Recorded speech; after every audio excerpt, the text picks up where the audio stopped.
everybody, JC here with another T&I toy review.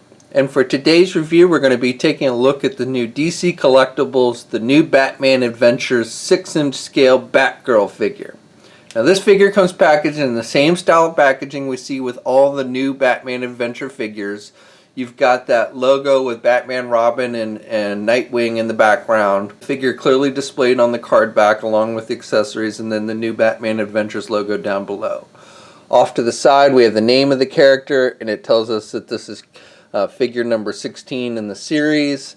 And then on the side it tells us that this figure was sculpted by Irene Mattar. Then finally on the back we again have that logo with Batman, Robin, and Nightwing. Okay, so let's get this open and take a look at what's inside.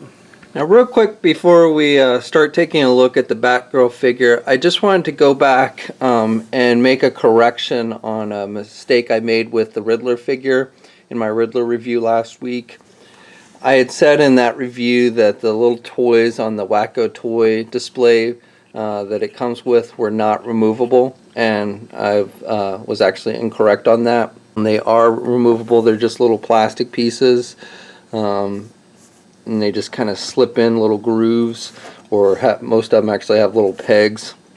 So you kind of have to, it's kind of hard to get them off, but they do actually come off the little base, all of them, if you want. So you can't do a whole lot with them. They're just pieces of plastic, but if you want to put it in like the figure's hand, you can set them on there. So since some of these did have an actual role to play in the cartoon, that's kind of an extra little feature, which is kind of cool that they did for the Riddler figure. So I just again wanted to make that correction. Okay, so here's a look at the Batgirl figure outside of the packaging. Now this figure comes with a number of accessories, so we'll go over those real quick. First of all, she comes with the figure stand like we see with all the figures in this line, with the white base with the turnaround images of the character. And it's got the clear plastic arm that extends forward and backwards and up and down. And these figure stands, basically they do help keep the figure standing, especially figures like Batgirl that have kind of the small little feet.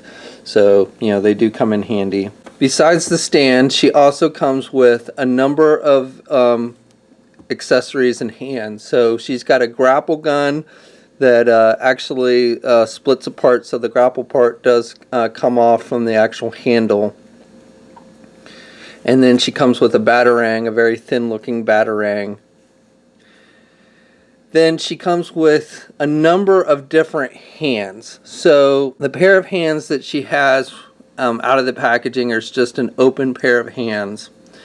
And then she has a pair of closed-fisted hands. And then she has a pair of grip hands for holding like the batarang. Then she has a number of left hands that don't have corresponding right hands. So she basically in total has comes with 7 different left pairs of hands. So the closed fist, the open, and the pair of grip hands. Then she has for her left hand another kind of open grip hand, which is very similar to the pair of grip hands. So I don't know why they included that. She then has a hand that's less open for holding her batarang, like we've seen with other figures like Batman. Then she has a pair of a left hand that is more open. Again, a little bit on the redundant side with this one, but I guess for also holding the grapple gun maybe. And then she has a hand similar to what we've seen with Batman and such, where she's got the grapple gun sculpted in the hand. Now the only thing that's kind of off with this one is the grapple is actually painted yellow, the same color as the hand on this one. I don't recall if the accessory in the cartoon was yellow. The one that's separate is black, whereas the one in the hand is yellow. So I honestly don't recall which one is accurate. I want to say the black one, but I could be wrong. But definitely you're getting 2 different color grapples between the one that's sculpted in the hand and the loose one that comes separately.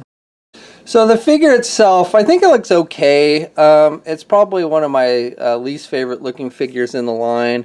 Again, with the female heads with this new Batman Adventures line. It seemed to be a little bit on the big side. It's not as bad as the Poison Ivy figure that we looked at the other week, but I would say that the Batgirl head looks maybe a tad on the big side. She's got black lipstick. Again, I don't know if that's, I recall Batgirl having black lipstick or not. And then she actually has a little bit of red on her lips as well. So I don't know if that's deliberate or just a paint error. I'm going to say probably a paint error, but again, I'm not 100%. Then she's got her, you can see, looks like her mask is cut out over her eyes for her eyebrows. And then you've just got skin tone. I think that's supposed to be that way. Again, I'd have to go back and look. I haven't watched an episode with Batgirl in a while. You would think, though, you would have eyebrows there. But, you know, again, this is based on animation, so, you know, it's probably accurate. But then you've got the hair that sticks out the back, and that looks fine. Not a lot of paint detail or anything. It's just a red color. And then the mask itself is just solid black. And then you've got the kind of eyeballs are whited, but with a little outline, black outline in it. And that looks okay. Skin tone is alright. She's got a little tiny blue cape, which is made with that vinyl material. And then on the underside, it's yellow. And that looks good. And she's got the yellow bat symbol on her chest. And then the rest of her costume is just yellow with the yellow gloves, yellow belt, and yellow boots. Got a little bit of a nick on my belt. You can see some black on the middle circle piece. And then you've got some bleeding of yellow onto the black on the belt as well. So a little bit of sloppiness there, but nothing too bad. Okay, so the figure stands about 5 1/4 inches tall.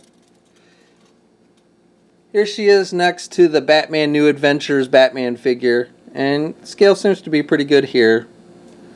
And just for one more comparison, here she is next to the Batman the Animated Series Robin figure. Obviously this is the wrong Robin. She was hung out more with the Tim Drake Robin, who was much shorter, but Robin here is a little bit taller than actually I'd say they're about the same height. So articulation on the figure is pretty much on par with what we see with other figures in this line.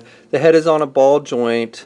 Now even with the hair, you can still get her to look left and right, so it doesn't really limit her turning her head too much. No real up or down movement with the head on this one. Arms are attached with your standard ball hinge joint at the shoulder, so she can get her arm out good. And she has pretty good rotation even with the cape. The cape is, you know, it's a separate piece on the figure. It's not removable unless you pop the head off, but it is a separate piece, so you've got some movement there. Single hinged elbow. Again, I would recommend caution with these tiny joints for these female characters because, you know, they can snap off if you pull too hard on them, so just be careful. She's got the rotation at the elbow as well. Now, also have a little bit of, you can see some yellow in the joint area there on her arm, which I didn't point out earlier. She's got a swivel at the wrist and then a hinge at the wrist, so she's got the up and down movement with the hands. No midsection joint on this one. Those side joints for so the figure can do the splits good. And then you can get leg out forward about that much. Can't really do the legs back too much on this one, about that much. Single hinged knee, so she can bend her knee about that much, and then has a swivel at the boot cuff, and has, let's see, has a hinge on her foot, and does have ankle pivot. No peg holes on the bottom of her feet. Okay, so that's my review. Overall, I'd say this figure's okay. It's not one of my favorite in the line, but, you know, definitely if you're a fan of Batgirl, you'll probably want to pick this one up. I would say the head to me is maybe a little bit tad on the big side. Otherwise, no major complaints with it. But again, just out of all the other figures in the line, this probably is one of my least favorite of the bunch. This figure is hitting comic and specialty shops now. We have a full gallery of images up at toynewseye.com. There's a link in the description below. And as always, leave a comment. Let us know what you think. If you're so inclined, please like the video. And if you haven't already, please subscribe. And until next time, I'll catch you later.